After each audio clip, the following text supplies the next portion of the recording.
ਵਾਹਿਗੁਰੂ ਜੀ ਕਾ ਖਾਲਸਾ ਵਾਹਿਗੁਰੂ ਜੀ ਕੀ ਫਤਿਹ। परम सन्मानयोग सतगुरु जी दे हजूर जुड़ मिल बैठे रब रूप गुरमुख सत्संगी जन, सतगुरु जी की बख्शिश महरामत का सदका गुरु दर ते जुड़न का सुभाग समा नसीब होया। सतगुरु जी की प्यारी अमृतमयी बाणी का कीर्तन गुरु के प्यारे कीर्तनिया पासों आप जी ने सरवण किया।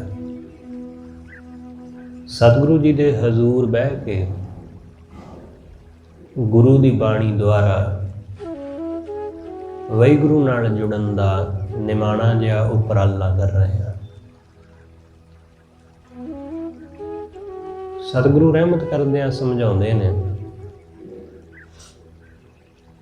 कि वाहिगुरु दी ये संसार की खेड बड़ी निराली है,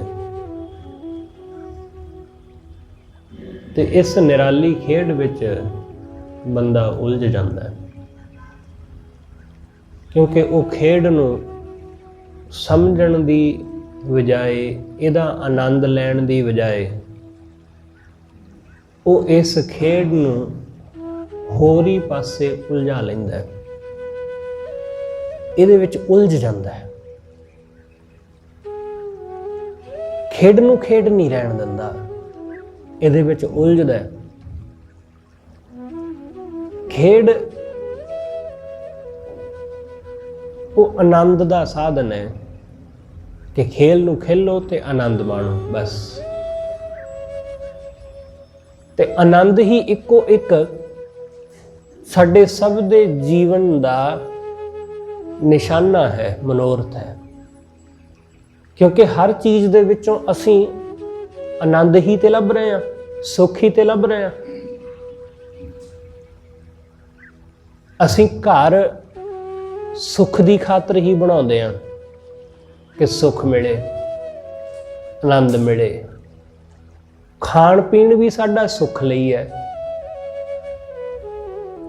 कि जिन्हों खा के सुख मिले, ते जिहड़ा खाना खा के बाद विच बंदा दुखी रहिंदा है, फिर पछताउंदा है कि चंगा वो फलानी चीज़ खाधी। हर चीज़ सुख लई है, कपड़ा लीड़ा भी साडा सुख लई कि उसनूं पहन के सुख मिले। हर निक्की तो निक्की चीज़ उहदे पिछे साडी मनशा सुख दी, आनंद दी ही है।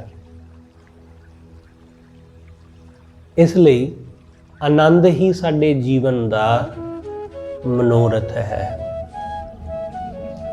आनंद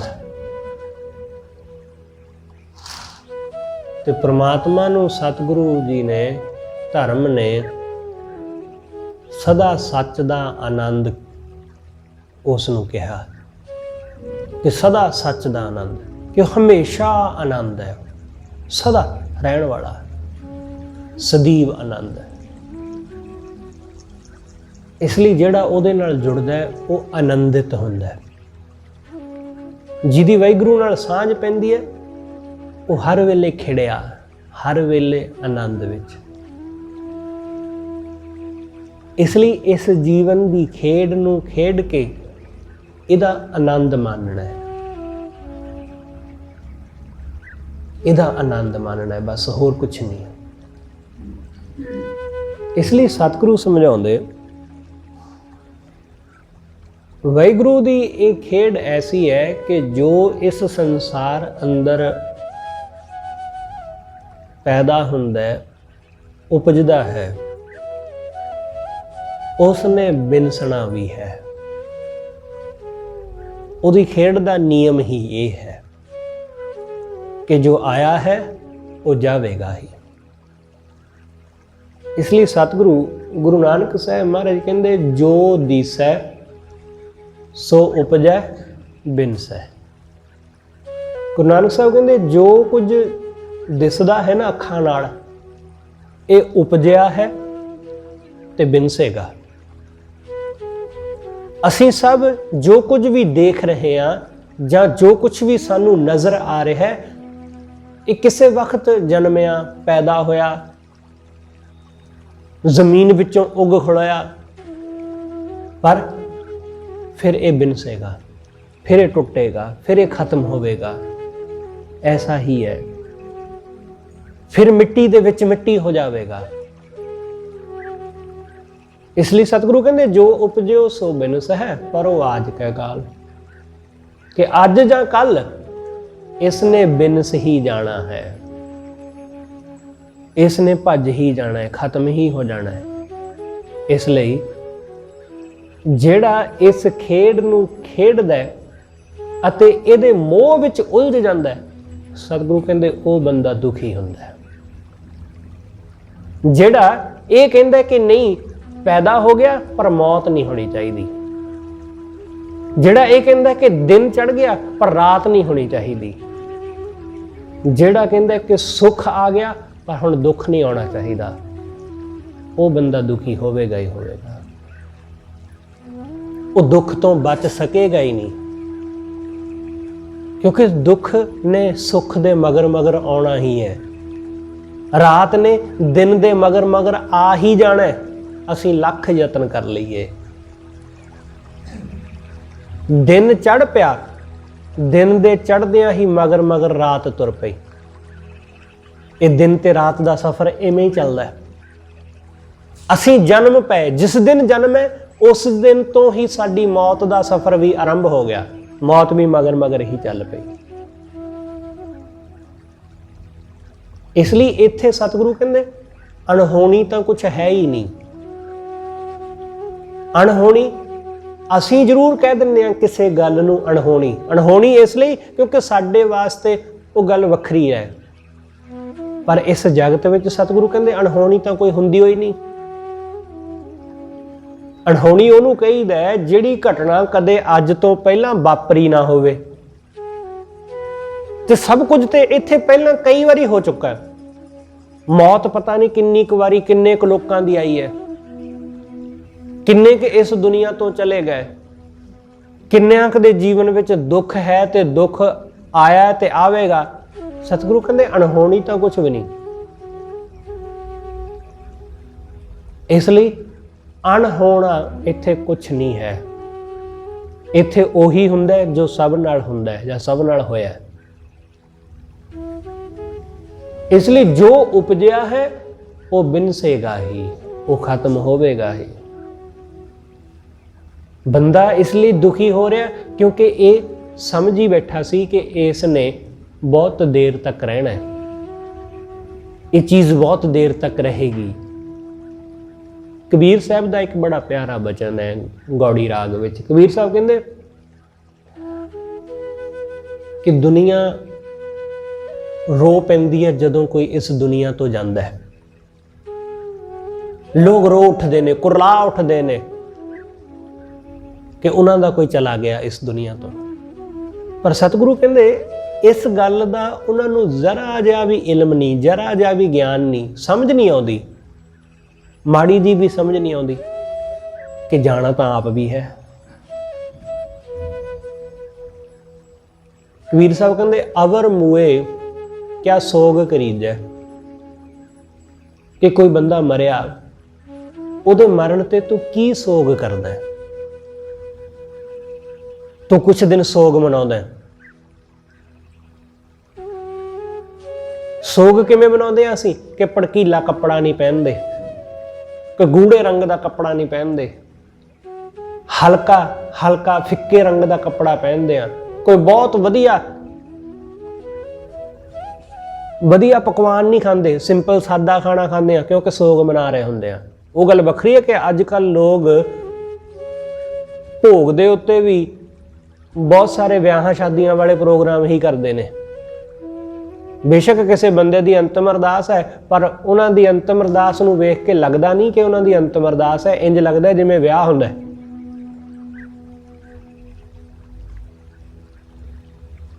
ਸਤਿਗੁਰੂ ਕਹਿੰਦੇ ਕਿ ਬੰਦਾ ਦੂਸਰੇ ਦੇ ਜਾਣ ਤੇ ਸੋਗ ਕਰਦਾ ਹੈ, ਸੋਗ ਮਨਾਉਂਦਾ ਹੈ, पर सतगुरु कहते तू तां सोग कर कि ये बंदा चला गया ते मैं रहना है, मैं जीवन जिउना सी, हले मैं बहुत लंबा जीवन जिउना ते ये मेरा साथ छड्ड के चला गया।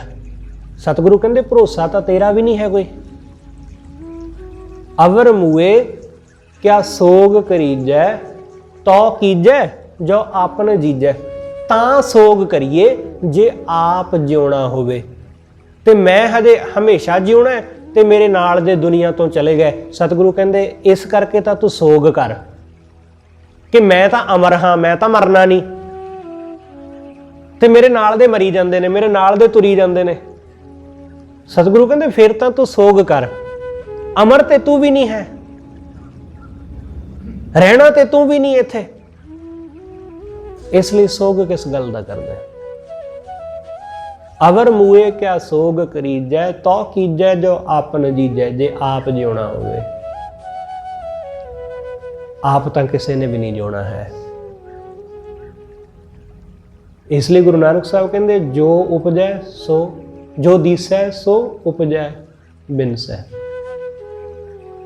जो उपजया है वो बिनसेगा, वो खत्म होवेगा, वो अज भल के नाश होवेगा ही होवेगा। उहदे तो किसी भी तरह बच नहीं सकांगे, किसी भी तरह उहदे तो भज नहीं सकांगे। इसलिए सतगुरु कहंदे भाई इस गल नूं समझ लै, इस नूं चंगी तरह जान लै कि बिन जल सरवर कमल ना दिसै। जिवें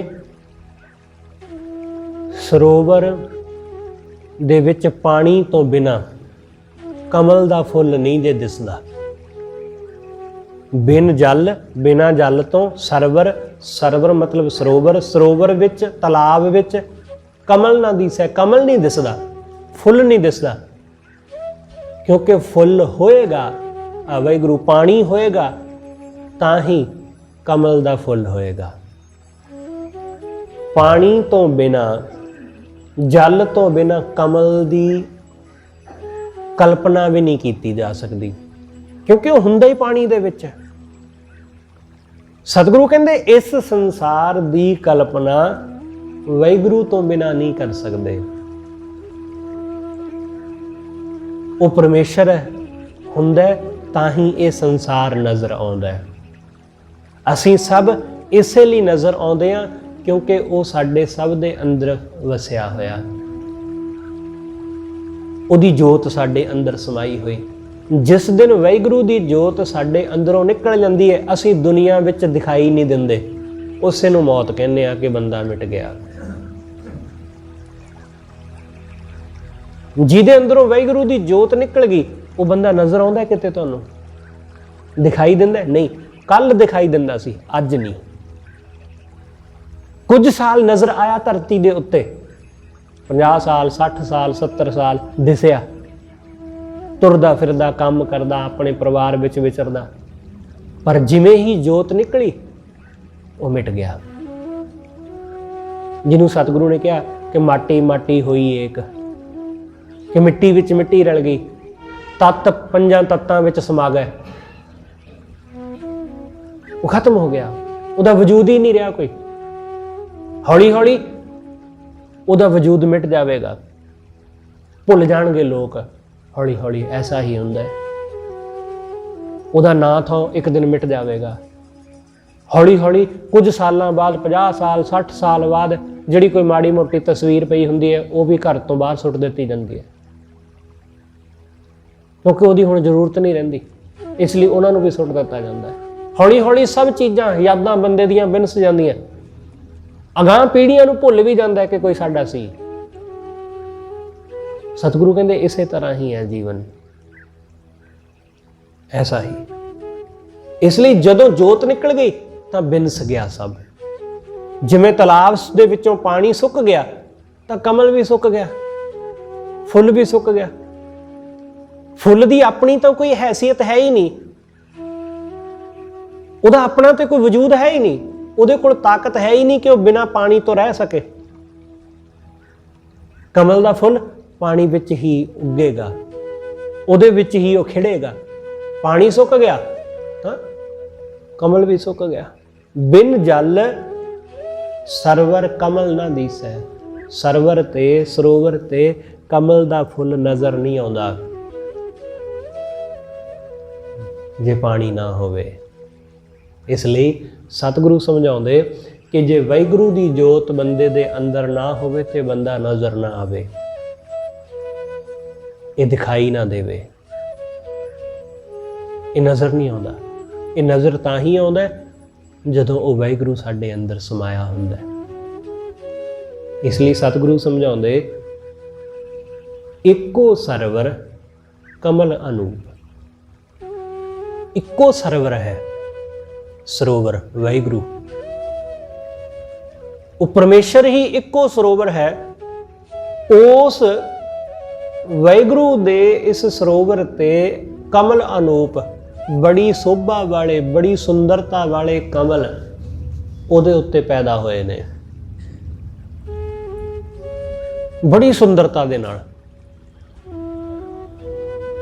नामदेव जी का आप एक वचन पढ़ते हैं, पहल पुरीए पुंडरक बना, उहदे विच यही गल उन्होंने कही कि पहला पहल की सी, कुछ नहीं, पहल पुरसावरा। फिर पहला पहल की होया, वाहिगुरू ने यह सुंदर वन रचिया, ये सुंदर संसार, ते इस सुंदर संसार विच पुंडरक कमल फुल, कमल फुल्लां वाला बन उस वाहिगुरू ने सिरज दिता।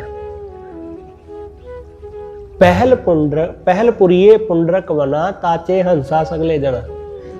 ते इन्हें जीव जिहड़े ने ये जीव हंसां दी तरह इन्हां कमल फुल्लां दे विच विचरदे फिरदे ने।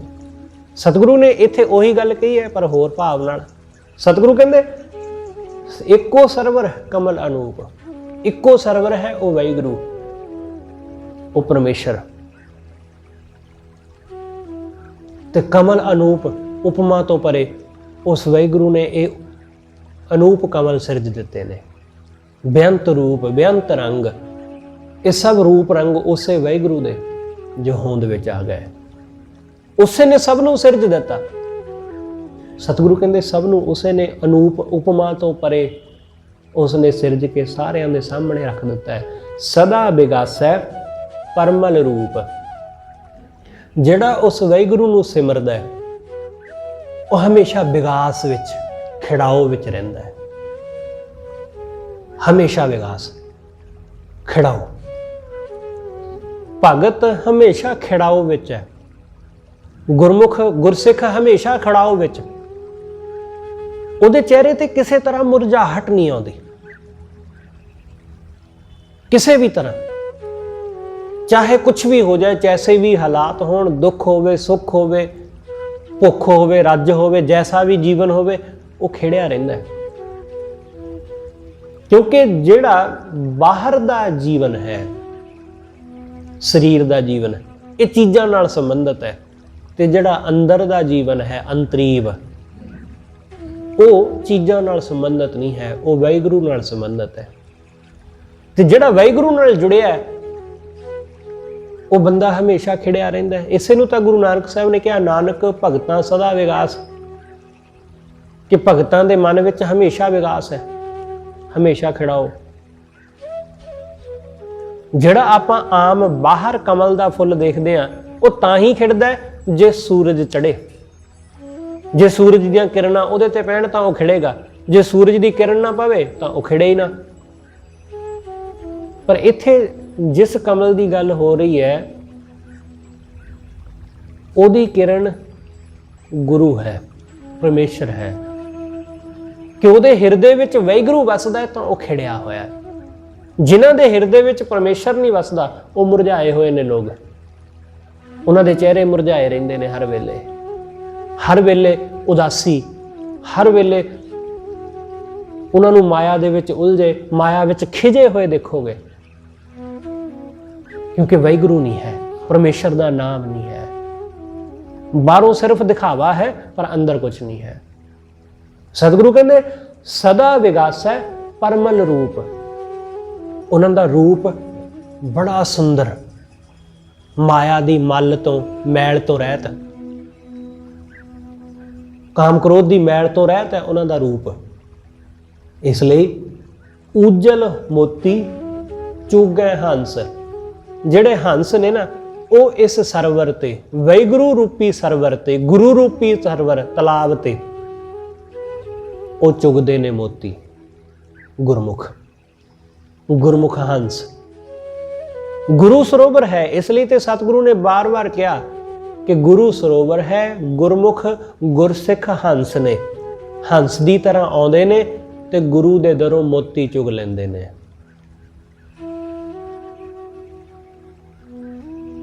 ਤੇ ਹੰਸਾਂ ਦਾ ਸਤਿਗੁਰੂ ਕਹਿੰਦੇ ਖਾਣਾ ਵੀ ਮੋਤੀ ਹੈ। ਉਹਨਾਂ ਦਾ ਖਾਣਾ ਵੀ ਇਹੀ, ਉਹਨਾਂ ਦੀ ਖੁਰਾਕ ਵੀ ਇਹੀ, ਉਹਨਾਂ ਦੀ ਖੁਰਾਕ ਮਾਇਆ ਨਹੀਂ। ਇਸ ਲਈ ਉਹ ਗੁਰੂ ਦੇ ਦਰ, ਗੁਰੂ ਦੇ ਹਜ਼ੂਰ, ਗੁਰੂ ਤੋਂ ਬਿਨਾਂ ਹੋਰ ਕੁਝ ਦੇਖਦੇ ਨਹੀਂ, ਗੁਰੂ ਤੋਂ ਬਿਨਾਂ ਉਹਨਾਂ ਦਾ ਹੋਰ ਪਾਸੇ ਧਿਆਨ ਜਾਂਦਾ ਨਹੀਂ। ਇਸ ਲਈ ਖਿਆਲ ਰੱਖਣਾ ਕਿ ਜਦੋਂ ਆਪਾਂ ਗੁਰੂ ਦੇ ਦਰ ਹੋਈਏ ਤਾਂ ਗੁਰੂ ਤੋਂ ਬਿਨਾਂ ਸਾਡਾ ਹੋਰ ਕਿਸੇ ਪਾਸੇ ਧਿਆਨ ਜਾਵੇ ਹੀ ਨਾ, ਹੋਰ ਕਿੱਧਰੇ ਨਜ਼ਰ ਜਾਵੇ ਹੀ ਨਾ, ਕਿਉਂਕਿ ਹੋਰ ਚੀਜ਼ਾਂ ਤੋਂ, ਹੋਰ ਇੱਧਰ ਉੱਧਰ ਤੋਂ ਅਸੀਂ ਲੈਣਾ ਵੀ ਕੀ ਹੈ। ਕਿਸੇ ਚੀਜ਼ ਨਾਲ ਕੋਈ ਸੰਬੰਧ ਨਹੀਂ, ਬਸ ਸਿਰਫ ਗੁਰੂ ਨਾਲ। ਹੰਸ ਬਿਰਤੀ ਇਸੇ ਨੂੰ ਕਹਿੰਦੇ ਨੇ ਕਿ ਗੁਰੂ ਤੋਂ ਬਿਨਾਂ ਹੋਰ ਕੁਝ ਨਜ਼ਰ ਹੀ ਨਹੀਂ ਆਉਂਦਾ ਹੈ, ਬਸ ਗੁਰੂ। ਇਸ ਲਈ ਜਿੱਥੇ ਮਾਇਆ ਵੀ ਹੋਵੇ ਨਾ, ਹੰਸ ਦੇ ਕੋਲ ਗੁਣ ਹੈ ਨਾ ਕਿ ਉਹ ਦੁੱਧ ਦੇ ਵਿੱਚ ਚੁੰਝ ਪਾਉਂਦਾ ਹੈ ਤੇ ਦੁੱਧ ਦੇ ਵਿੱਚੋਂ ਪਾਣੀ ਨੂੰ ਵੱਖਰਾ ਕਰ ਦਿੰਦਾ ਹੈ। ਹੰਸ ਬਿਰਤੀ ਇਹੀ ਹੈ ਕਿ ਤੁਸੀਂ ਸੰਸਾਰ ਵਿੱਚ ਜਿੱਥੇ ਵੀ ਵਿਚਰੋ, ਮਾਇਆ ਦੇ ਵਿੱਚ ਜਿੱਥੇ ਵੀ ਵਿਚਰੋ, ਹਰ ਚੀਜ਼ ਵਿੱਚੋਂ ਗੁਰੂ ਨੂੰ ਵੱਖ ਕਰ ਲਵੋ, ਹਰ ਚੀਜ਼ ਵਿੱਚੋਂ ਗੁਰੂ ਨੂੰ ਵੱਖ ਕਰਕੇ ਚੁਣ ਲਵੋ। ਪਾਣੀ ਪਾਣੀ ਵੱਖਰਾ ਰਹਿ ਜਾਏ, ਦੁੱਧ ਨੂੰ ਚੁਣ ਲਵੋ। ਦੁੱਧ ਦੀਆਂ ਫੁੱਟੀਆਂ ਨੂੰ ਉਹ ਖਾ ਜਾਂਦਾ ਤੇ ਪਾਣੀ ਛੱਡ ਜਾਂਦਾ ਹੈ। ਬਿਲਕੁਲ ਐਸਾ ਹੀ ਮਾਇਆ ਨੂੰ ਵੇਖੋ, ਸੰਸਾਰ ਨੂੰ ਵੇਖੋ, ਇਹਦੇ ਵਿੱਚ ਰਹੋ, ਪਰ ਧਿਆਨ ਆਪਣਾ ਗੁਰੂ ਵਿੱਚ ਰੱਖੋ ਕਿ ਗੁਰੂ ਨੂੰ ਚੁਣ ਲਵੋ ਤੇ ਮਾਇਆ ਨੂੰ ਛੱਡ ਜਾਵੋ। ਹੰਸ ਬਿਰਤੀ ਸਤਿਗੁਰੂ ਕਹਿੰਦੇ ਉਜਲ ਮੋਤੀ ਚੁਗੈ ਹੰਸ। ਤੇ ਹੰਸ ਜਿਹੜਾ ਹੈ ਉਹ ਉਜਲੇ ਮੋਤੀ ਚੁਗਦਾ ਹੈ। ਸਰਬ ਕਲਾ ਜਗਦੀਸ਼ੈ ਅੰਸ। ਇਹ ਸਾਰੀ ਕਲਾ, ਜੋ ਵੀ ਸਮਰੱਥਾ, ਜੋ ਵੀ ਤਾਕਤ ਨਜ਼ਰ ਆਉਂਦੀ ਹੈ, ਸਤਿਗੁਰੂ ਕਹਿੰਦੇ ਵਾਹਿਗੁਰੂ ਦੀ ਹੈ। ਸਰਬ ਕਲਾ ਜਗਦੀਸ਼ੈ, ਜਗਦੀਸ਼ ਵਾਹਿਗੁਰੂ ਦੀ ਅੰਸ। ਇਹ ਜੋ ਕੁਝ ਵੀ ਨਜ਼ਰ ਆ ਰਿਹਾ ਹੈ, ਸਤਿਗੁਰੂ ਕਹਿੰਦੇ ਇਹ ਵਾਹਿਗੁਰੂ ਦੀ ਅੰਸ ਹੈ, ਉਹਦੇ ਤੋਂ ਹੀ ਹੈ ਸਭ ਕੁਝ, ਉਹਦੇ ਤੋਂ ਹੀ। ਸਤਿਗੁਰੂ ਕਹਿੰਦੇ ਇਹ ਮਨੁੱਖ, ਇਹ ਪਸ਼ੂ ਪੰਛੀ, ਪੇੜ ਪੌਦੇ ਸਭ ਇਹ ਵਾਹਿਗੁਰੂ ਤੋਂ ਹੀ ਉਪਜੇ ਨੇ। ਇਸ ਲਈ ਉਸ ਜਗਦੀਸ਼ ਦੀ ਹੀ ਅੰਸ਼ ਨੇ। ਉਹ ਵਾਹਿਗੁਰੂ ਸਭ ਕਾਸੇ ਦਾ ਮਾਲਕ ਹੈ। ਇਸ ਕਰਕੇ ਸਤਿਗੁਰੂ ਕਹਿੰਦੇ ਇਹ ਚੇਤੇ ਰੱਖੀ ਕਿ ਇਸ ਸਭ ਕਾਸੇ ਨੂੰ ਦੇਖਣਾ, ਇਹਨੂੰ ਜਾਣਨਾ, ਇਹਦੇ ਵਿੱਚ ਰਹਿਣਾ, ਪਰ ਇਹ ਚੇਤੇ ਰੱਖਣਾ ਕਿ ਇਹ ਕੁਝ ਵੀ ਹਮੇਸ਼ਾ ਨਹੀਂ ਰਹੇਗਾ। ਜੋ ਦਿਸੈ ਸੋ ਉਪਜੈ ਬਿਨਸੈ। ਜੋ ਦਿਸਦਾ ਹੈ ਉਹ ਉਪਜੇਗਾ, ਉਹ ਬਿਨਸੇਗਾ, ਉਹ ਖਤਮ ਹੋਵੇਗਾ ਹੀ। ਬਿਨ ਜਲ ਸਰਵਰ ਕਮਲ ਨਾ ਦੀਸੈ। ਬਿਨਾ ਜਲ ਤੋਂ, ਬਿਨਾ ਪਾਣੀ ਤੋਂ ਕਮਲ ਦਾ ਫੁੱਲ ਸਰੋਵਰ ਦੇ ਵਿੱਚ ਨਜ਼ਰ ਨਹੀਂ ਆਉਂਦਾ। ਬਿਨ ਜਲ ਸਰਵਰ ਕਮਲ ਨਾ ਦੀਸੈ ਰਹਾਉ। ਬਿਰਲਾ ਬੁੱਝੈ ਪਾਵੈ ਭੇਦ। ਕੋਈ ਵਿਰਲਾ ਹੈ ਜਿਹੜਾ ਭੇਦ ਨੂੰ ਬੁੱਝਦਾ ਹੈ, ਸਭ ਨਹੀਂ। ਕਿਉਂਕਿ ਜਿਹੜਾ ਜਾਣਨਾ ਚਾਹੁੰਦਾ ਹੈ, ਜਾਣ ਉਹੀ ਪਾਉਂਦਾ ਹੈ। ਕੋਈ ਵਿਰਲਾ ਭੇਦ ਨੂੰ ਬੁੱਝਦਾ ਹੈ। ਤੇ ਭੇਦ ਨੂੰ ਬੁੱਝਣਾ ਗੁਰਬਾਣੀ ਨੂੰ ਪੜ੍ਹ ਕੇ, ਕੀਰਤਨ ਸੁਣ ਕੇ, ਕਥਾ ਸੁਣ ਕੇ, ਸੇਵਾ ਕਰਕੇ ਭੇਦ ਨੂੰ ਤੇ ਜਾਣਨਾ। ਆਤਮ ਦੇ ਭੇਦ ਨੂੰ, ਹਿਰਦੇ ਅੰਦਰ ਵਸਦੇ ਉਸ ਵਾਹਿਗੁਰੂ ਦੇ ਭੇਦ ਨੂੰ। ਸਤਿਗੁਰੂ ਕਹਿੰਦੇ ਕੋਈ ਵਿਰਲਾ ਇਸ ਭੇਦ ਨੂੰ ਪਾਉਂਦਾ ਹੈ। ਵਿਰਲਾ ਬੂਝੈ ਪਾਵੈ ਭੇਦ, ਸ਼ਾਖਾ ਤੀਨ ਕਹਿ ਨਿਤ ਵੇਦ। ਵੇਦ ਜਿਹੜੇ ਨੇ ਉਹ ਇਹ ਕਹਿੰਦੇ ਨੇ ਕਿ 3 ਸ਼ਾਖਾ ਨੇ। 3 ਸ਼ਾਖਾ ਮਤਲਬ 3 ਗੁਣ, ਰਜੋ ਤਮੋ ਤੇ ਸਤੋ। ਮਾਇਆ ਦੀਆਂ 3 ਸ਼ਾਖਾਵਾਂ ਨੇ ਤੇ ਇਹਨਾਂ ਸ਼ਾਖਾ ਦੇ ਵਿੱਚ ਹੀ ਬੰਦਾ ਉਲਝਿਆ ਰਹਿੰਦਾ ਹੈ ਤੇ ਇਹਨਾਂ ਦਾ ਭੇਦ ਕਿਸੇ ਨੂੰ ਨਹੀਂ ਆਉਂਦਾ। ਕਿਸੇ ਦੇ ਮਨ ਉੱਤੇ ਕਿਸੇ ਚੀਜ਼ ਦਾ ਪ੍ਰਭਾਵ ਹੁੰਦਾ, ਕਿਸੇ ਦੇ ਮਨ ਉੱਤੇ ਕਿਸੇ ਚੀਜ਼ ਦਾ। ਜਿੰਨੇ ਇਸ ਧਰਤੀ ਦੇ ਉੱਪਰ ਮਨੁੱਖ ਨੇ, ਸਭ ਦੇ ਉੱਪਰ, ਸਭ ਦੇ ਮਨ ਉੱਪਰ ਕਿਸੇ ਨਾ ਕਿਸੇ ਇੱਕ ਚੀਜ਼ ਦਾ ਪ੍ਰਭਾਵ ਜ਼ਿਆਦਾ ਹੁੰਦਾ ਹੈ। ਕਿਸੇ ਦੇ ਮਨ ਉੱਤੇ ਵਾਸਨਾ ਦਾ ਪ੍ਰਭਾਵ ਹੈ, ਕੋਈ ਪੈਸੇ ਦੇ ਮਗਰ ਜ਼ਿਆਦਾ ਦੌੜਦਾ ਹੈ, ਕੋਈ ਰੁਤਬੇ ਦੇ ਮਗਰ ਜ਼ਿਆਦਾ ਦੌੜਦਾ ਹੈ, ਕੋਈ ਕਿਸੇ ਹੋਰ ਚੀਜ਼ ਮਗਰ, ਕੋਈ ਖਾਣ ਪੀਣ ਮਗਰ ਦੌੜਦਾ ਹੈ, ਕੋਈ ਪਹਿਰਾਵੇ ਮਗਰ ਕਿ ਪਹਿਰਾਵਾ, ਰੂਪ ਰੰਗ, ਇਹਨੂੰ ਹਾਰ ਸ਼ਿੰਗਾਰ ਵਾਲੇ ਪਾਸੇ ਕੋਈ ਜ਼ਿਆਦਾ ਦੌੜਦਾ ਹੈ। ਇਸ ਤਰ੍ਹਾਂ ਹਰ ਬੰਦੇ ਦੀ ਆਪੋ ਆਪਣੀ ਵੱਖੋ ਵੱਖਰੀ ਬਿਰਤੀ ਹੁੰਦੀ ਹੈ। ਸਤਿਗੁਰੂ ਕਹਿੰਦੇ ਇਸ ਤਰ੍ਹਾਂ ਮਨ ਵੱਖ-ਵੱਖ ਥਾਈਂ ਉਲਝਿਆ ਰਹਿੰਦਾ ਹੈ। ਇਹ ਰਜੋ ਤਮੋ ਗਣੋ ਸਤੋ ਦੇ ਹੀ ਗੁਣ ਨੇ। ਇਹਨਾਂ ਦੇ ਵਿੱਚ ਸਾਰੀ ਸ੍ਰਿਸ਼ਟੀ ਉਲਝੀ ਰਹਿੰਦੀ ਹੈ, ਜਿਹਨੂੰ ਸਤਿਗੁਰੂ ਕਹਿੰਦੇ ਤੀਹੀ ਗੁਣੀ ਸੰਸਾਰ ਭ੍ਰਮ ਸੁੱਤਾ।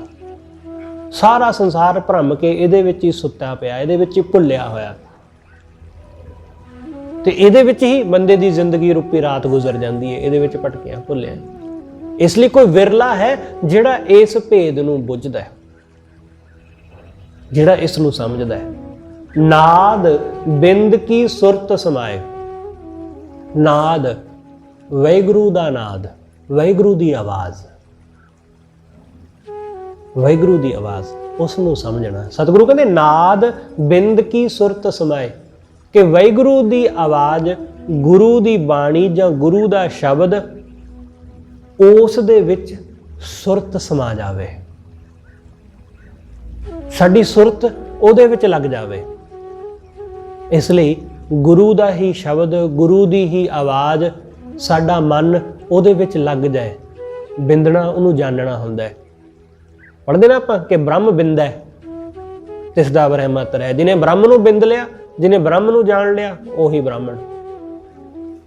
ਸਤਿਗੁਰੂ ਕਹਿੰਦੇ ਨਾਦ ਬਿੰਦ, ਜਿਹੜਾ ਨਾਦ ਆਵਾਜ਼, ਗੁਰੂ ਦੀ ਆਵਾਜ਼, ਗੁਰੂ ਦਾ ਸ਼ਬਦ, ਜਿਹੜਾ ਉਸ ਵਿੱਚ ਆਪਣੀ ਸੁਰਤ ਨੂੰ ਜੋੜ ਲੈਂਦਾ, ਉਹਨੂੰ ਜਾਣ ਕੇ ਉਹਦੇ ਵਿੱਚ ਆਪਣੀ ਸੁਰਤ ਨੂੰ ਜੋੜ ਲੈਂਦਾ ਤੇ ਉਹਦੇ ਵਿੱਚ ਹੀ ਸਮਾ ਜਾਂਦਾ ਹੈ। ਤੁਸੀਂ ਗੁਰੂ ਦਾ ਸ਼ਬਦ ਕੀਰਤਨ ਰਾਹੀਂ, ਕਥਾ ਰਾਹੀਂ, ਪਾਠ ਰਾਹੀਂ ਜਿਵੇਂ ਵੀ ਸੁਣਿਆ, ਉਹਦੇ ਵਿੱਚ ਆਪਣੀ ਸੁਰਤ ਨੂੰ ਸਮਾ ਲੈਣ ਦਿਓ। ਸਾਡੀ ਸੁਰਤ ਇਸ ਕਰਕੇ ਨਹੀਂ ਉਹਦੇ ਵਿੱਚ ਜੁੜਦੀ ਕਿਉਂਕਿ ਸਾਡੀ ਮੈਂ ਵਿੱਚ ਰੋੜਾ ਬਣ ਜਾਂਦੀ ਹੈ, ਸਾਡੀ ਮੈਂ ਵਿੱਚ ਰੁਕਾਵਟ ਬਣ ਜਾਂਦੀ। ਇਸ ਲਈ ਕੀਰਤਨ ਦਾ ਆਨੰਦ, ਕਥਾ ਦਾ, ਗੁਰਬਾਣੀ ਦੇ ਪਾਠ ਦਾ ਆਨੰਦ ਆਉਂਦਿਆਂ ਆਉਂਦਿਆਂ ਵੀ ਅਸੀਂ ਉਹਦੇ ਵਿੱਚ ਸਮਾ ਨਹੀਂ ਪਾਉਂਦੇ। ਬਿਲਕੁਲ ਨੇੜੇ ਪਹੁੰਚ ਕੇ ਵੀ ਬਿਲਕੁਲ ਐਸਾ ਕਿ ਜਿਵੇਂ ਆਖਰੀ ਪੌੜੇ ਤੇ ਹੋਈਏ ਤੇ ਫਿਰ ਵੀ ਉੱਥੇ ਉੱਪਰ ਨਾ ਚੜ ਸਕੀਏ, ਅਸੀਂ ਆਖਰੀ ਪੌੜੇ ਤੇ ਹੀ ਰਹਿ ਜਾਈਏ, ਬਿਲਕੁਲ ਐਸੀ ਹਾਲਤ ਹੁੰਦੀ ਹੈ। ਇਸ ਲਈ ਬਹੁਤ ਸਾਰੇ ਲੋਕ ਕੀਰਤਨ ਦਾ ਆਨੰਦ ਮਾਣਦੇ ਨੇ, ਬਹੁਤ ਸਾਰੇ, ਪਰ ਉਹ ਫਿਰ ਵੀ ਉਹਦੇ ਵਿੱਚ ਸਮਾ ਨਹੀਂ ਪਾਉਂਦੇ ਕਿਉਂਕਿ ਮੈਂ ਰੋੜਾ ਬਣ ਜਾਂਦੀ ਵਿੱਚ। ਬਿਲਕੁਲ ਨੇੜੇ ਹੋ ਕੇ ਉਹ ਖਾਲੀ ਪਿਆਸੇ ਦੇ ਪਿਆਸੇ ਮੁੜ ਜਾਂਦੇ ਨੇ, ਮਨ ਜਾਂਦਾ ਨਹੀਂ ਉਧਰ ਕਿਉਂਕਿ ਮਨ ਦਾ ਅਸਰ, ਮਨ ਨੇ ਮਾਇਆ ਦਾ ਅਸਰ ਕਬੂਲਿਆ ਹੋਇਆ। ਸਤਿਗੁਰੂ ਕਹਿੰਦੇ ਕਿ ਜਦੋਂ ਸੁਰਤ ਸਮਾ ਜਾਂਦੀ ਹੈ ਨਾ ਉਹਦੇ ਵਿੱਚ, ਉਸ ਆਨੰਦ ਵਿੱਚ, ਤਦੋਂ ਸਤਿਗੁਰ ਸੇਵ ਪਰਮ ਪਦ ਪਾਏ। ਗੁਰੂ ਨੂੰ ਸੇਵ ਕੇ ਪਰਮ ਪਦ ਦੀ ਪ੍ਰਾਪਤੀ ਹੋ ਜਾਂਦੀ ਹੈ। ਗੁਰੂ ਨੂੰ ਸੇਵ ਕੇ, ਕਿ ਜਿਵੇਂ ਜਿਵੇਂ ਤੁਸੀਂ ਸ਼ਬਦ ਨੂੰ ਸੁਣੋ, ਜਿਵੇਂ ਜਿਵੇਂ ਉਹਦੇ ਵਿੱਚ ਜੁੜੋ, ਗੁਰੂ ਦੀ ਮੌਜੂਦਗੀ ਨੂੰ ਨਾਲ ਨਾਲ ਜਾਣਨਾ। ਕਿਉਂਕਿ ਗੁਰੂ ਜਰਾ ਜਿਹਾ ਵੀ ਪਾਸੇ ਸਾਡੇ ਮਨ ਵਿੱਚੋਂ ਹੋਇਆ ਜਾਂ ਸਾਡੇ ਮਨ ਨੇ ਗੁਰੂ ਨੂੰ ਪਾਸੇ ਕਰ ਲਿਆ ਤਾਂ ਉਸ ਆਨੰਦ ਨੂੰ ਮਾਣਦਿਆਂ ਮਾਣਦਿਆਂ ਹੋਰ ਪਾਸੇ ਨੂੰ ਤੁਰ ਜਾਵਾਂਗੇ। ਪਤਾ ਹੀ ਨਹੀਂ ਨਾ ਚੱਲਦਾ ਹੈਗਾ ਕਿ ਜਦੋਂ ਅਸੀਂ ਕਥਾ ਕੀਰਤਨ ਸੁਣ ਰਹੇ ਹੁੰਦੇ ਆ, ਪਾਠ ਕਰ ਰਹੇ ਹੁੰਦੇ ਆ, ਤਾਂ ਅਚਾਨਕ ਕੋਈ ਕਿਸੇ ਵੀ ਤਰ੍ਹਾਂ ਦਾ ਖਿਆਲ ਵਿਚਾਰ ਆਉਂਦਾ ਤੇ ਉਹ ਸਾਨੂੰ ਤੋੜ ਕੇ ਹੋਰ ਦੇ ਹੋਰ ਪਾਸੇ ਲੈ ਤੁਰਦਾ ਹੈ। ਇਸ ਲਈ ਗੁਰੂ ਨੂੰ ਹਮੇਸ਼ਾ ਮੌਜੂਦ ਜਾਣਨਾ। ਜਦੋਂ ਗੁਰੂ ਨੂੰ ਹਮੇਸ਼ਾ ਮੌਜੂਦ ਜਾਣਦੇ ਆ ਤਾਂ ਉਹਦੇ ਵਿੱਚ ਸਮਾ ਜਾਂਦੇ ਆ, ਤਾਂ ਪਰਮ ਪਦ ਨੂੰ ਪ੍ਰਾਪਤ ਕਰਦੇ ਆ। ਇਸ ਲਈ ਸਤਿਗੁਰੂ ਸੇਵ ਪਰਮ ਪਦ ਪਾਏ, ਮੁਕਤੋ ਰਾਤੋ ਰੰਗ ਰਵਾਂਤੋ। ਜਿਹੜਾ ਵਾਹਿਗੁਰੂ ਦੇ ਰੰਗ ਵਿੱਚ ਰੰਗਿਆ ਜਾਂਦਾ, ਰੰਗ ਰਵਾਂਤੋ, ਸਤਿਗੁਰੂ ਕਹਿੰਦੇ ਉਹ ਮੁਕਤ ਹੁੰਦਾ ਹੈ। ਉਹ ਮਾਇਆ ਦੇ ਸਭ ਬੰਧਨਾਂ ਤੋਂ ਮੁਕਤ। ਮੁਕਤੋ ਰਾਤੋ, ਜਿਹੜਾ ਰਾਤੋ ਰੰਗ ਰਵਾਂਤੋ, ਜਿਹੜਾ ਵਾਹਿਗੁਰੂ ਦੇ ਰੰਗ ਵਿੱਚ, ਉਹਦੇ ਪ੍ਰੇਮ ਵਿੱਚ ਰੰਗਿਆ ਗਿਆ, ਉਹ ਮੁਕਤ ਹੋਇਆ। ਉਹ ਮਾਇਆ ਦੇ ਸਭ ਝਮੇਲਿਆਂ ਤੋਂ ਮੁਕਤ। ਰਾਜਨ ਰਾਜ ਸਦਾ ਵਿਗਸੰਤੋ, ਤੇ ਰਾਜਨ ਵਾਹਿਗੁਰੂ, ਵਾਹਿਗੁਰੂ ਦੇ ਰਾਜ ਵਿੱਚ ਉਹ ਆਨੰਦ ਮਾਣਦਾ ਤੇ ਵਿਗਸੰਤੋ ਵਿਗਾਸ ਹਮੇਸ਼ਾ ਖਿੜਿਆ ਰਹਿੰਦਾ, ਹਮੇਸ਼ਾ ਖਿੜਦਾ। ਇਸ ਲਈ ਭਗਤ ਹਮੇਸ਼ਾ ਖਿੜਿਆ ਰਹਿੰਦਾ, ਹਮੇਸ਼ਾ ਆਨੰਦ ਵਿੱਚ। ਰਾਜਨ ਰਾਜ ਸਦਾ ਬਿਗਸੰਤੋ, ਜਿਸ ਤੂੰ ਰੱਖੈ ਕਿਰਪਾ ਧਾਰ। ਹੇ ਵਾਹਿਗੁਰੂ, ਜਿਹਨੂੰ ਤੂੰ ਕਿਰਪਾ ਕਰਕੇ ਰੱਖਦਾ, ਜਿਹਦੇ ਤੇ ਤੂੰ ਰਹਿਮਤ ਕਰਦਾ, ਬੂੜਤ ਪਾਹਨ ਤਾਰੈ ਤਾਰ, ਤੂੰ ਡੁੱਬਦਿਆਂ ਹੋਇਆਂ ਨੂੰ ਵੀ ਤਾਰ ਦਿੰਦਾ। ਜਿਹਦੇ ਤੇ ਤੇਰੀ ਦਇਆ ਹੋ ਜਾਂਦੀ ਹੈ, ਉਹ ਡੁੱਬਦਾ ਹੋਇਆ ਵੀ ਤਰ ਜਾਂਦਾ, ਭਾਵੇਂ ਉਹ ਪੱਥਰ ਹੀ ਕਿਉਂ ਨਾ ਹੋਵੇ। ਪੱਥਰ ਦਾ ਸੁਭਾਅ ਨਹੀਂ ਹੈ ਤਰਨਾ, ਪਰ ਜਦੋਂ ਗੁਰੂ ਦੀ ਰਹਿਮਤ ਹੋ ਜਾਂਦੀ ਹੈ, ਵਾਹਿਗੁਰੂ ਦੀ ਕਿਰਪਾ ਹੋ ਜਾਂਦੀ, ਤਾਂ ਪੱਥਰ ਵੀ ਤਰ ਜਾਂਦਾ। ਇੱਥੇ ਭਾਵ ਹੈ ਕਿ ਸਾਡਾ ਪੱਥਰ ਵਰਗਾ ਹਿਰਦਾ ਜਦੋਂ ਗੁਰੂ ਕਿਰਪਾ ਕਰ ਦਿੰਦਾ, ਤਾਂ ਇਸ ਪੱਥਰ ਵਰਗੇ ਹਿਰਦੇ ਨੂੰ ਵੀ ਤਾਰ ਦਿੰਦਾ, ਪੱਥਰ ਵਰਗੇ ਬੰਦਿਆਂ ਨੂੰ ਵੀ ਤਾਰ ਦਿੰਦਾ। ਇਸ ਲਈ ਸਤਿਗੁਰੂ ਕਹਿੰਦੇ ਉਹਦੀ ਕਿਰਪਾ ਦਾ ਪਾਤਰ ਬਣ। ਤ੍ਰਿਭਵਨ ਮੈਂ ਜੋਤ ਤ੍ਰਿਭਵਨ ਮੈਂ ਜਾਣਿਆ। ਇਸ ਤ੍ਰਿਭਵਨ ਵਿੱਚ ਉਸ ਵਾਹਿਗੁਰੂ ਦੀ ਹੀ ਜੋਤ ਵਸੀ ਹੋਈ ਹੈ। ਤ੍ਰਿਭਵਨ ਮੈਂ ਜੋਤ ਤ੍ਰਿਭਵਨ ਮੈਂ ਜਾਣਿਆ। ਉਸ ਨੂੰ ਇਸ ਤ੍ਰਿਭਵਨ ਵਿੱਚ ਹੀ, ਇਸ ਸੰਸਾਰ ਵਿੱਚ ਹੀ ਵਸਦੇ ਨੂੰ ਜਾਣ ਲਿਆ, ਉਹਨੂੰ ਇੱਥੋਂ ਹੀ ਜਾਣ ਲਿਆ। ਤ੍ਰਿਭਵਨ ਮੈਂ ਜੋਤ ਤ੍ਰਿਭਵਨ ਮੈਂ ਜਾਣਿਆ, ਉਲਟ ਭਈ ਘਰ ਘਰ ਮੈਂ ਆਣਿਆ। ਸਤਿਗੁਰੂ ਕਹਿੰਦੇ ਜਦੋਂ ਆਪਣੇ ਘਰ ਵੱਲ ਨੂੰ ਮੈਂ ਉਲਟ ਗਈ, ਤਦੋਂ ਉਹਨੂੰ ਮੈਂ ਆਪਣੇ ਘਰੋਂ ਜਾਣ ਲਿਆ। ਜਦੋਂ ਸਾਡਾ ਧਿਆਨ ਆਪਣੇ ਘਰ ਤੋਂ ਬਾਹਰ ਲੱਗਾ ਰਹਿੰਦਾ, ਤਦੋਂ ਅਸੀਂ ਉਸ ਨੂੰ ਕਦੇ ਨਹੀਂ ਜਾਣ ਪਾਉਂਦੇ, ਕਿਉਂਕਿ ਸਾਡਾ ਧਿਆਨ ਤੇ ਘਰ ਤੋਂ ਬਾਹਰ ਹੈ। ਅਸੀਂ ਉਡੀਕ ਰਹੇ ਹਾਂ ਕਿ ਉਹ ਬਾਹਰੋਂ ਆਵੇਗਾ, ਅਸੀਂ ਰਾਹ ਦੇਖ ਰਹੇ ਹਾਂ, ਪਰ ਸਤਿਗੁਰੂ ਕਹਿੰਦੇ ਉਹ ਤਾਂ ਘਰ ਵਿੱਚ ਹੀ ਬੈਠਾ ਸੀ, ਉਹ ਤਾਂ ਹਿਰਦੇ ਵਿੱਚ ਹੀ ਮੌਜੂਦ ਸੀ। ਤੂੰ ਆਪਣੇ ਅੰਦਰ ਝਾਤ ਮਾਰ ਕੇ ਵੇਖਿਆ ਹੀ ਨਹੀਂ। ਜਦੋਂ ਮੇਰੀ ਬਿਰਤੀ ਆਪਣੇ ਘਰ ਨੂੰ ਉਲਟੀ, ਜਦੋਂ ਮੈਂ ਆਪਣੇ ਘਰ ਨੂੰ ਪਰਤਿਆ, ਤਾਂ ਮੈਂ ਉਹਨੂੰ ਘਰ ਵਿੱਚ ਹੀ ਪਾਇਆ। ਉਲਟ ਭਈ ਘਰ ਘਰ ਮੈਂ ਆਣਿਆ, ਮੈਂ ਘਰ ਵਿੱਚ ਹੀ ਆਣ ਕੇ ਉਸ ਨੂੰ ਜਾਣ ਲਿਆ। ਇਸ ਲਈ ਮੁੜਨਾ ਅਖੀਰ ਬੰਦੇ ਨੂੰ ਆਪਣੇ ਘਰ ਪੈਂਦਾ ਹੈ, ਬਾਹਰ ਨਹੀਂ। ਇਸ ਲਈ ਤੇ ਸਤਿਗੁਰੂ ਨੇ ਬਾਰ-ਬਾਰ ਬਾਣੀ ਦੇ ਵਿੱਚ ਮਨ ਨੂੰ ਘਰ ਆਉਣ ਲਈ ਕਿਹਾ, ਮਨ ਨੂੰ ਟਿਕਣ ਲਈ ਕਿਹਾ, ਬਾਹਰ ਜਾਣ ਲਈ ਨਹੀਂ ਕਿਹਾ। ਅਸੀਂ ਇਸ ਸਰੀਰ ਰਾਹੀਂ ਹਮੇਸ਼ਾ ਬਾਹਰ ਨੂੰ ਜਾਂਦੇ ਹਾਂ। ਅੱਖਾਂ ਸਾਨੂੰ ਬਾਹਰ ਦੀ ਹੀ ਖਬਰ ਦਿੰਦੀਆਂ, ਬਾਹਰ ਦਾ ਹੀ ਰੂਪ ਦਿਖਾਉਂਦੀਆਂ। ਕੰਨ ਸਾਨੂੰ ਬਾਹਰ ਦੀ ਹੀ ਗੱਲ ਸੁਣਾਉਂਦੇ ਨੇ। ਜ਼ੁਬਾਨ ਸਾਨੂੰ ਬਾਹਰ ਦੀਆਂ ਚੀਜ਼ਾਂ ਦਾ ਰਸ ਦਿੰਦੀ ਹੈ, ਸਵਾਦ ਦਿੰਦੀ ਹੈ, ਪਰ ਅਸੀਂ ਅੰਦਰ ਦੀ ਗੱਲ ਤਾਂ ਜਾਣਦੇ ਨਹੀਂ। ਇਸ ਲਈ ਬਾਹਰ ਨੂੰ ਹੀ ਭੱਜਦੇ ਰਹਿੰਦੇ ਹਾਂ ਸਾਰੀ ਜ਼ਿੰਦਗੀ। ਖਿਆਲ ਰੱਖਣਾ, ਜਦੋਂ ਤੁਹਾਨੂੰ ਆਨੰਦ ਆਉਂਦਾ ਹੈ ਕੀਰਤਨ ਵਿੱਚ, ਜਿਵੇਂ ਵੀ ਕਿਸੇ ਵੀ ਤਰ੍ਹਾਂ, ਤਾਂ ਅੱਖਾਂ ਬੰਦ ਹੁੰਦੀਆਂ। ਬੰਦੇ ਦੀ ਅੱਖਾਂ ਮੱਲੋ ਮੱਲੀ ਬੰਦ ਹੁੰਦੀਆਂ, ਕਿਉਂਕਿ ਆਪਣੇ ਘਰ ਵਿੱਚ ਹੀ ਆਨੰਦ ਹੈ, ਬਾਹਰ ਨਹੀਂ। ਇਸ ਕਰਕੇ ਸਤਿਗੁਰੂ ਕਹਿੰਦੇ ਉਲਟ ਭਈ ਘਰ ਘਰ ਮੈਂ ਆਣਿਆ, ਅਹਨਿਸ ਭਗਤ ਕਰੇ ਲਿਵ ਲਾਏ। ਬੰਦਾ ਦਿਨ ਰਾਤ ਉਸ ਵਾਹਿਗੁਰੂ ਦੀ ਭਗਤੀ ਦੇ ਵਿੱਚ ਲੱਗ ਜਾਂਦਾ ਹੈ। ਅਹਨਿਸ ਭਗਤ ਕਰੇ ਲਿਵ ਲਾਏ, ਲਿਵ ਲਾ ਕੇ ਸੁਰਤ ਜੋੜ ਕੇ ਉਸ ਵਾਹਿਗੁਰੂ ਦੀ ਭਗਤੀ ਕਰੇ, ਨਾਨਕ ਤਿਨ ਕੈ ਲਾਗੈ ਪਾਏ। ਜਿਹੜਾ ਇਸ ਤਰ੍ਹਾਂ ਸੁਰਤੀ ਜੋੜ ਕੇ ਵਾਹਿਗੁਰੂ ਦੀ ਭਗਤੀ ਕਰਦਾ, ਸਤਿਗੁਰੂ ਕਹਿੰਦੇ ਮੈਂ ਉਹਦੇ ਚਰਨ ਪਕੜ ਲਵਾਂ, ਮੈਂ ਉਹਦੇ ਪੈਰੀਂ ਪੈ ਜਾਵਾਂ। ਜਿਹੜਾ ਇਸ ਤਰ੍ਹਾਂ ਵਾਹਿਗੁਰੂ ਦੇ ਵਿੱਚ ਜੁੜਿਆ ਹੋਇਆ, ਜਿਹਦੀ ਲਗਨ ਲੱਗੀ ਹੋਈ, ਜਿਹੜਾ ਉਸ ਵਾਹਿਗੁਰੂ ਨਾਲ ਇੱਕਮਿਕ ਹੋਇਆ ਪਿਆ।